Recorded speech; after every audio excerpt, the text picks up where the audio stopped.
dalam pembelajaran kali ini pendidikan agama Kristen dan budi pekerti. Sekarang anak-anak ambil sikap berdoa, lipat tangan, tutup matanya. Tidak usah lihat ke kiri atau ke kanan, tutup mata, lipat tangannya, berdoa kepada Tuhan. Oke, kita akan mulai. Bapa di surga, terima kasih untuk kesempatan kali ini kami bisa menyaksikan program pendidikan agama Kristen dan budi pekerti. Tuhan tolong kami agar kami bisa mengerti dan kami juga bisa memahami apa yang mau Tuhan ajarkan kepada kami, dan kami juga bisa taat kepada apa yang Tuhan perintahkan kepada kami melalui pembelajaran kami kali ini. Terima kasih Bapa di surga, di dalam nama Tuhan Yesus Kristus kami berdoa dan mengucap syukur. Haleluya, amin. Oke, sudah siap? Mari kita saksikan tayangan berikut ini. Sebelumnya kita akan menyanyikan lagu Kuperlukan Juru Selamat.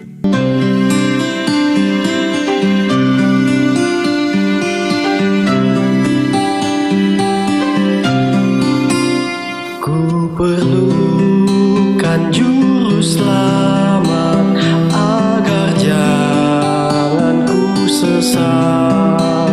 Selalu harus ku rasakan bahwa Tuhan ku dekat, maka jiwaku tenang, takkan takut dan enggan bila Tuhan ku membimbing ku di malam pun tentram.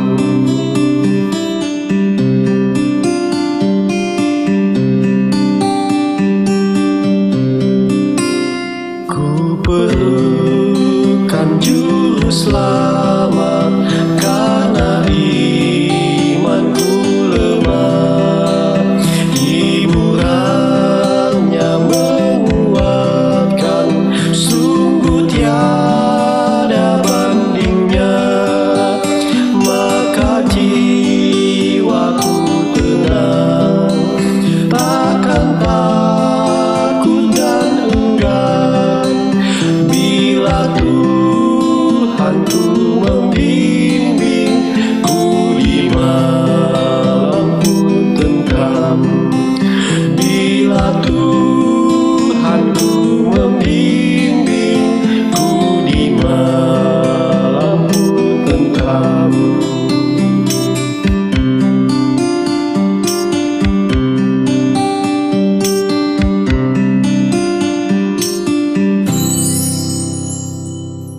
Cuplikan ya berita seorang penyelamat. Seorang imigran ilegal asal Mali yang aksi heroiknya viral saat menyelamatkan balita berusia 4 tahun yang bergelantung di balkon lantai 4 diundang bertemu dengan Presiden Prancis Emmanuel Macron. Emmanuel Macron mengundang Mamadou Gassama, pemuda 22 tahun yang merupakan imigran ilegal asal Mali di Istana Kepresidenan Élysée Palace. Dalam pertemuan, Macron dengan penuh rasa ingin tahu bertanya apa yang sebenarnya terjadi. Menurut Gassama, dia dan beberapa temannya sedang mencari makan untuk bekal menonton final Liga Champions sekitar pukul 8 malam waktu Paris. Mereka kemudian mendengar suara anak menangis dan semua orang di jalanan berteriak histeris. Gassama mengaku tanpa pikir panjang, dia langsung memanjat gedung dengan sangat cepat. Dia hanya meminta pertolongan Tuhan. Balita yang dia bantu mengalami luka-luka di bagian kaki. Selanjutnya Gassama pun dibawa ke rumah sakit. Macron pun sangat terpukau mendengar keberanian Gassama. Gassama sontak menjadi topik perbincangan di Prancis setelah aksinya memanjat gedung untuk mencapai balkon yang berada di lantai 5 dan menyelamatkan balita berusia 4 tahun yang hampir terjatuh. Sejumlah media di Prancis melaporkan ayah dari balita akhirnya ditahan karena tuduhan pelantaran anak tanpa pengawasan. Aksi heroik Gassama ini menjadi viral di media sosial. Gassama juga menerima penghargaan dari wali kota Paris. Setelah bertemu Presiden Macron, Gassama disambut di Balai Kota Montreuil di timur Prancis. Kini Gassama sudah memiliki dokumen resmi terkait izin tinggalnya. Bahkan Gassama ditawari pekerjaan sebagai petugas pemadam kebakaran.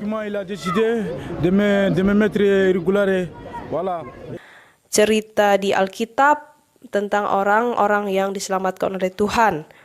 yaitu Sadrak, Mesak, dan Abednego yang terdapat di dalam kitab Daniel pasal 3 ayat 1 sampai ayat yang ke-30. Nah, seperti ini ceritanya ya anak-anak semua, mari kita perhatikan. Pada waktu itu, ya kota Yerusalem dikuasai oleh raja yang bernama Raja Nebukadnezar dari bangsa Babel.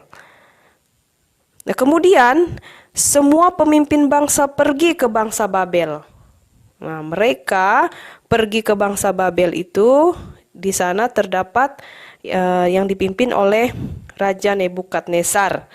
Nah, apa yang terjadi di sana? Pengawal raja mengumumkan bahwa semua orang harus menyembah patung. Jika mereka tidak mau menyembah patung, maka mereka akan dihukum. Bahkan mungkin mereka akan disiksa bahkan sampai mati kalau mereka tidak mau menyembah patung yang diperintahkan oleh Raja Nebukadnezar. Nah, karena takut, maka semua orang itu lalu sujud menyembah kepada patung emas itu. Ya, mereka sujud karena mereka ketakutan. Ya, banyak yang takut, tidak berani. Nah, ini mereka takut. Ya, sujud menyembah kepada patung emas. Nah, tetapi ya, ada orang Kasdim melaporkan kepada raja bahwa ada 3 orang yang tidak mau menyembah kepada patung tersebut. Kira-kira kenapa mereka tidak mau menyembah patung itu dan kenapa mereka berani sekali untuk tidak menuruti apa yang diperintahkan oleh Raja Nebukadnezar. Nah, karena tidak mau menyembah, lalu mereka itu ditangkap. Ketiga orang tersebut ditangkap. Siapakah nama orang-orang ini yang tidak mau menyembah patung itu? Namanya adalah Sadrak, Mesak, dan Abednego. Mereka tidak mau menyembah patung tersebut. Nah, 3 orang itu lalu diikat dan dimasukkan ke dalam dapur api yang panas. Ya, coba kita bayangkan bagaimana dapur api yang panas. Nah, seperti ini dia penampakannya ya. Panas sekali, bahkan sampai penjaga-penjaga yang membawa mereka ke dalam perapian itu, mereka banyak yang terbakar. Tetapi apa yang terjadi dengan Sadrak, Mesak, dan Abednego? Sadrak, Mesak, dan Abednego sama sekali tidak terbakar. Bahkan mereka tetap hidup. Ya, karena apa? Karena ada Tuhan yang menolong mereka. Tuhanlah yang menjadi penolong dalam kehidupan mereka. Nah, ini dia ya, Sadrak, Mesak, dan Abednego tidak terbakar karena Tuhan bersama-sama dengan mereka. Siapa yang menolong mereka? Yang menjadi penolong mereka adalah Tuhan. Karena orang-orang ini adalah orang-orang yang mengasihi Tuhan, takut akan Tuhan. Mereka adalah orang-orang yang dikasihani oleh Tuhan, sehingga ketika mereka dibawa dan dilempar ke dapur api yang sangat panas, mereka sama sekali tidak terbakar. Bahkan penjaganya yang membawa mereka itu mati karena dimakan oleh api. Kemudian Raja Nebukadnezar memanggil mereka untuk keluar dari dapur api yang panas itu. Sampai raja terheran-heran. Dia bingung, kenapa sampai 3 orang ini sama sekali tidak mengalami kebakaran atau sampai mati. Ya, mereka tidak kesakitan, mereka tidak panas, sama sekali tidak merasa panas. Kemudian akhirnya Raja Nebukadnezar mengetahui bahwa Sadrak, Mesak, dan Abednego adalah orang-orang yang sungguh-sungguh taat akan perintah Tuhan.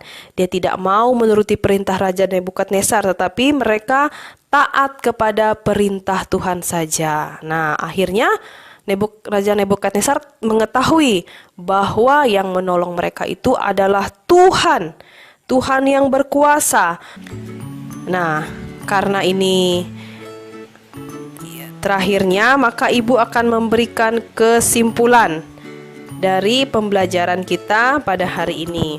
Adapun kesimpulannya adalah bahwa Tuhan Allah adalah penyelamat dunia. Ia sungguh mengasihi dunia sehingga mengutus Yesus Kristus datang ke dunia ini untuk memberikan keselamatan bagi manusia yang berdosa. Yang percaya kepadanya, Dia datang untuk menyelamatkan isi dunia. Oleh karena itu kita harus percaya kepadanya agar kita selamat dari hukuman dosa. Bahwa yang dapat menyelamatkan manusia dari dosa itu hanya Tuhan Yesus saja. Tidak ada yang lain, karena Ia adalah Tuhan yang berkuasa atas kehidupan kita.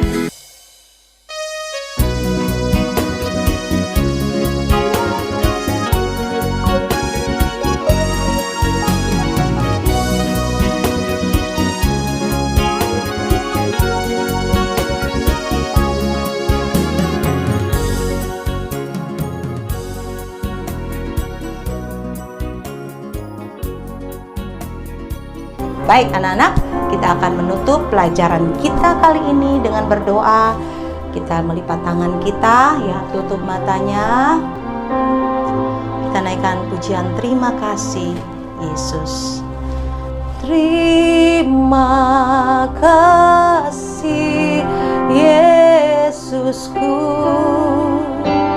wah anugerah yang Kau beri, sebab hari ini Tuhan adakan syukur bagimu. Bapa di surga, terima kasih Tuhan untuk pembelajaran kami kali ini. Kami percaya Tuhan, Engkau sendiri akan menolong kami semua untuk bisa lebih mengerti apa yang Tuhan ajarkan kepada kami melalui pembelajaran kami ini. Terima kasih Bapa di surga. Tuhan berkati semua orang tua kami. Tuhan berkati seluruh anak-anak Indonesia dimanapun mereka berada, menjadi anak-anak yang takut akan Tuhan, anak-anak yang akan membangun bangsa Indonesia dengan lebih baik. Terima kasih Bapa di surga. Di dalam nama Tuhan Yesus Kristus kami berdoa dan mengucap syukur. Haleluya. Amin. Oke, terima kasih anak-anak Indonesia. Kita akan bertemu lagi di kesempatan berikutnya. Tuhan Yesus memberkati. Haleluya.